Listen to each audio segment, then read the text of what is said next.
Student and welcome to my YouTube channel learn with Priya. So हमें आज की class में जानना है कि मार्केट का मीनिंग क्या है, डिफिनेशन क्या है और क्लासिफिकेशन क्या है।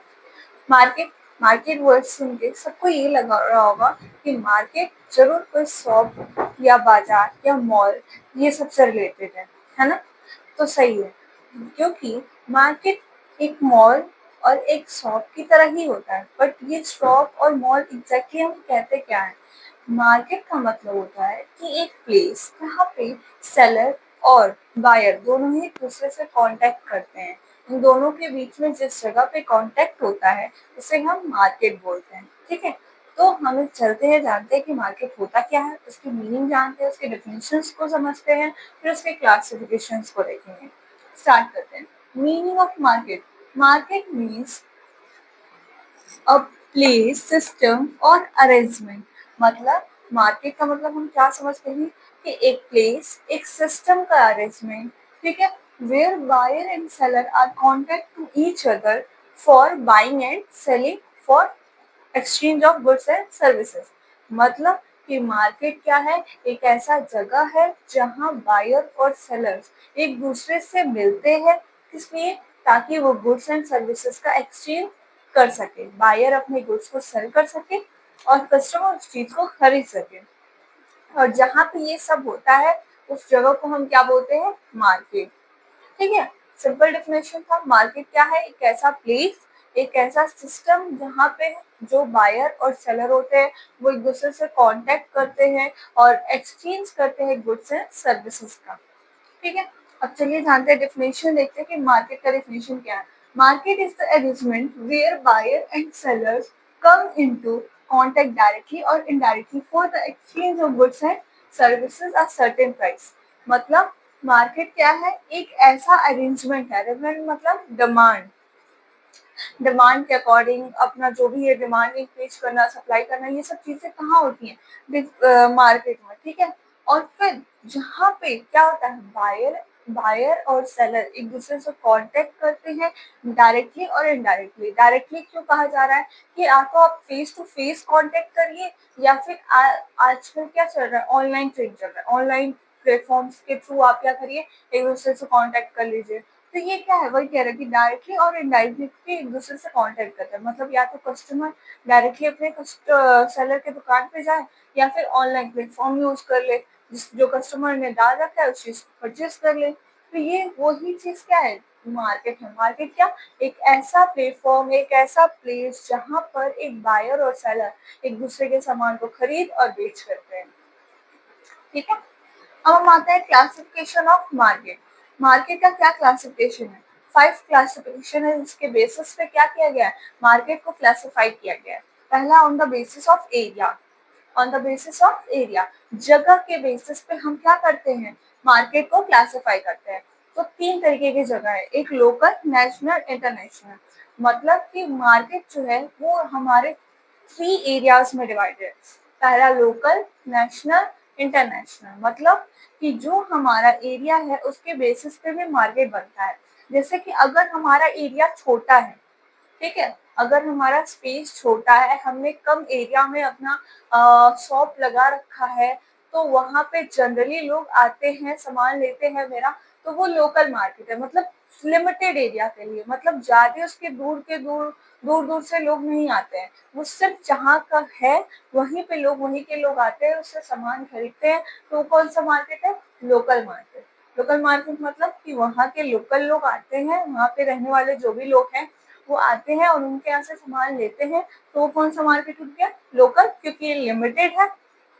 जैसे अगल बगल में सब्जी मंडी हो गई और फ्रूट्स के, वेजिटेबल्स के, बहुत सारी चीजें हैं, तो वो सब लोकल मार्केट है, क्योंकि वहाँ के एरिया के लोग क्या करते हैं, वहां से जाते हैं, सब्जी लेते हैं, अपना सामान लेते हैं। पर नेशनल मार्केट क्या है? इंटायर कंट्री, जहाँ पे कंट्री लेवल के लोग परचेज और सेल करते हैं। मतलब यहाँ पे कोई चीज कंट्री के लिए बनती है, ठीक है, जहाँ पे हम कंट्री की बात आती है वहाँ पे नेशनल मार्केट होता है, जो थोड़े लार्ज एरिया में होता है। यहाँ पे लिमिटेड होता है, यहाँ अनलिमिटेड रहता है। वैसे ही फिर आता है इंटरनेशनल मार्केट। इंटरनेशनल किसके लिए होता है? जो आउट ऑफ, मतलब बाहर की जो कंट्रीज होती है वो भी सेल परचेज करती है, जैसे ऑयल का, ठीक है, ऑयल खरीद बेच होता है ना, बाहर एक्सपोर्ट इम्पोर्ट होता है, तो कौन सा मार्केट हो गया? International market. यहाँ पे सिर्फ लोकल लोग आएंगे, यहाँ पे इंटायर कंट्री के लोग रहेंगे, यहाँ पे क्या होगा? Export import. ठीक है, तो ये है एरिया के बेसिस पे। पहला क्या था? लोकल, दूसरा नेशनल और तीसरा इंटरनेशनल। अब हम आते हैं on the basis of time. अगर हम टाइम के बेसिस पे देखें कि हमारा जो मार्केट है वो टाइम के बेसिस पे कैसे जाना जाता है, तो हम चलिए जानते हैं। सबसे पहले देखेंगे very short period of market. मतलब जो हमारा मार्केट होता है कुछ बहुत ही कम टाइम के लिए होता है, जस्ट हावर और वन डे, बस इतना ही, इससे ज्यादा नहीं। तो जब एक दिन या एक 6 घंटे 5 घंटे इन सब की पीरियड होगी, ये टाइमिंग होगी, तो वो वेरी शॉर्ट पीरियड में आता है। जैसे कि होता है ना, फ्रेश फ्रेश सब्जी लेके आते हैं दुकानदार, तो जितने भी सब्जी मंडी में सब्जी आती है वो तुरंत तुरंत फ्रेश फ्रेश आती है, तुरंत लोग जाते हैं उसे खरीद लेते हैं। तो वो ये नहीं है कि आज जो सब्जी कई महीने तक या कई एक हफ्ते तक उसको रखे हुए हैं और सेल कर रहे हैं, नहीं। वो तुरंत आएगी, तुरंत बिकेगी, तुरंत खत्म होगी और फिर वो लोग फिर से नई सब्जी लेके आएंगे। तो ये क्या है? वेरी शॉर्ट शॉर्ट पीरियड की, मतलब जो भी चीज आ रही है वो थोड़ी देर के लिए आ रही है, उसे खरीद हो रही है, उसकी बेच हो रही है और बात खत्म हो जाएगी।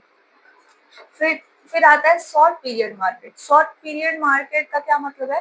कि जो चीज एक हफ्ते तक रुके, मतलब वो मार्केट जो एक हफ्ते तक रुके। जैसे फेस्टिवल की मार्केट लगती है ना, या मेला लगता है, वो 7 दिन के लिए, 2 दिन के लिए, 5 दिन के लिए, इतने दिन के लिए लगता है। जैसे अगर कोई फेस्टिवल आता है तो सारे शॉप वाले क्या करते हैं? राखी का स्टॉल लगा देते हैं। राखी का अभी रक्षाबंधन था तो राखी का स्टॉल लगा दिया, तो वो क्या था? शॉर्ट पीरियड ऑफ मार्केट, मतलब वो 1 वीक तक चला। ठीक है, तो ये था, और ये सिर्फ वन डे का होता है और ये 1 वीक का।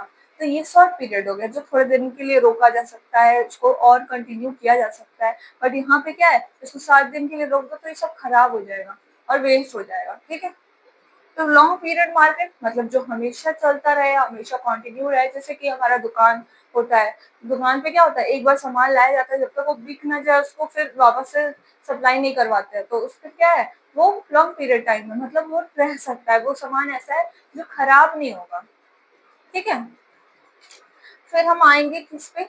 On the basis of nature of transaction. मतलब नेचर ऑफ ट्रांजेक्शन के बेसिस पे हम मार्केट को कैसे देखते हैं। तो इसका है स्पॉट मार्केट। स्पॉट मार्केट मतलब कि तुरंत खरीदा और तुरंत डिलीवरी हो गई, मतलब कि तुरंत तुरंत डिलीवरी सेल किया गया और तुरंत सामान लेके वो चले गए, वो होता है स्पॉट मार्केट। तुरंत फर्स्ट, जैसे कि हम गए और हमने सब्जी ली और तुरंत सब्जी लेकर हम चले गए, तो वो क्या है? तुरंत डिलीवरी हुआ, हमने तुरंत खरीदा, उसका पैसा दिया, हम लेके चले आए। वो कौन सा मार्केट है? Spot market. बट अगर वही चीज हम फ्यूचर मार्केट की बात करें, तो जैसे बहुत बार होता है ना, किसानों से बोल दिया जाता है, किसानों से डील कर लिया जाता है कि इतना गेहूं, इतना चावल हमें देना है, इस रेट पे देना है। तो ये क्या है? Future market. फ्यूचर मार्केट मतलब कि आज ही जाके हमने किसी प्रोडक्ट पे डील कर लिया कि ये चीज हमें चाहिए, इतना चाहिए, इतने में चाहिए, और फिर वो हम बाद में आकर ले जाते हैं, तो वो होता है फ्यूचर मार्केट। ठीक है, फिर आता है on the basis of regulation. Regulation के बेसिस में रेगुलेटेड मार्केट।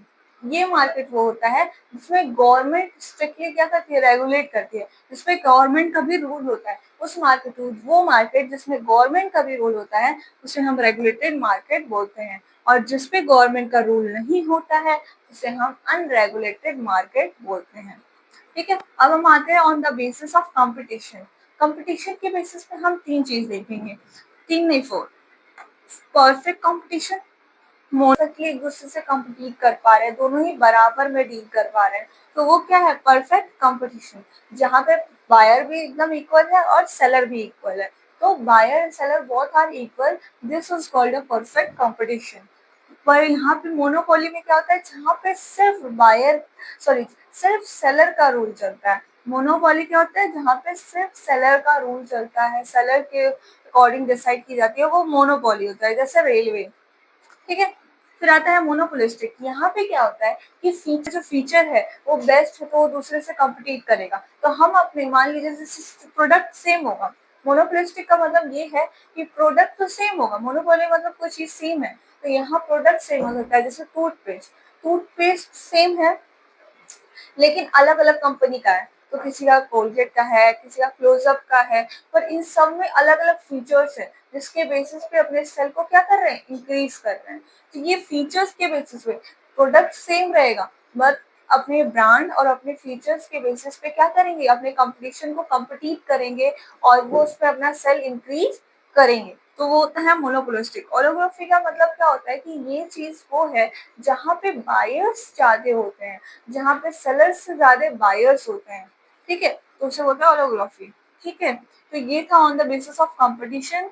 ठीक है, on the basis of area, on the basis of time, on the basis of nature of transaction, on the basis of regulation, on the basis of competition. So hope so आपको क्या समझ में आई होगी, समझ में आए तो लाइक करें, सब्सक्राइब करें। Thank you.